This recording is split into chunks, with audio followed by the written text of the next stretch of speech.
हरे कृष्णा। आपका आज की कहानी में हृदय से स्वागत है।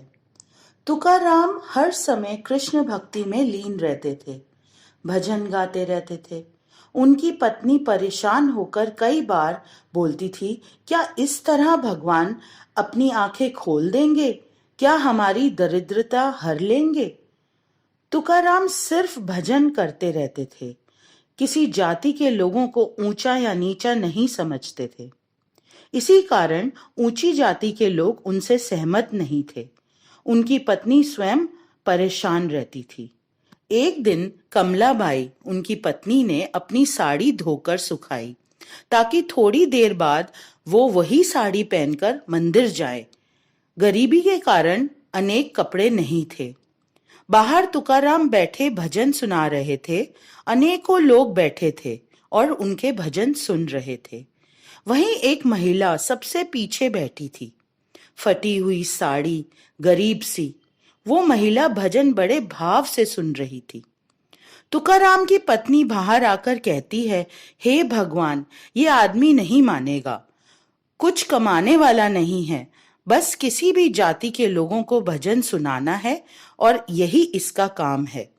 ये कहकर अंदर चली जाती है। वो महिला जो फटी साड़ी पहनी थी, वो शर्म से पीछे ही बैठी रही। तुकाराम ने बोला, माँ आगे आ जाओ, आराम से भजन सुनो। वो सबके जाने का इंतजार करती रही, तब शर्माती हुई आगे आई। मुझे क्षमा कीजिए, मैं आगे नहीं आ पाई।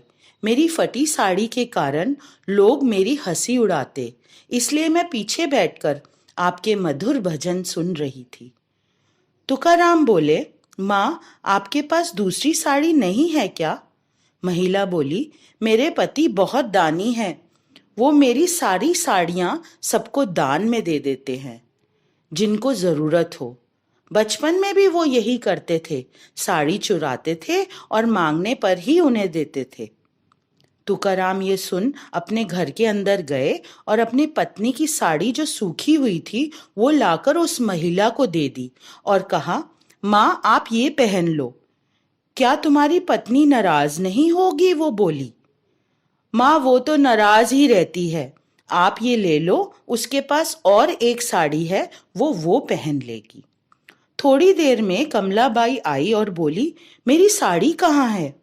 तुकाराम बोले, एक महिला ने फटी साड़ी पहनी हुई थी, मैंने उसको दे दी। कमलाबाई के आंखों से आंसू आ गए और वो चुपचाप घर में जाकर ताला लगाकर मंदिर जाने की तैयारी करने लगी। तुकाराम बोले, रो मत कमला, भगवान हमें और देंगे। दोनों मंदिर दर्शन को पहुंचते हैं। कमलाबाई विठला रुक्मणी के आगे जाकर मन में बोलती है, आपने मुझे कैसा पति दिया है? मेरे पति ऐसे क्यों हैं? कमलाबाई ने आंखें खोली और हैरान हो गई। रुक्मणी जी ने उसकी साड़ी पहनी हुई थी, वही साड़ी जो तुकाराम ने उस महिला को दी थी। क्या माँ रुक्मणी नीची जाति की महिला बनकर आई?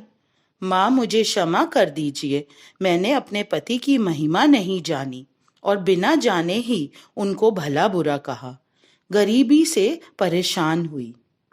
वह रुक्मिणी विट्ठल के चरणों में गिर पड़ी और प्रसन्नता से दर्शन करके घर की ओर निकल पड़ी।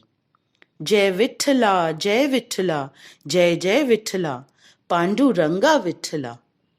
सर्वम श्री कृष्ण अर्पणम।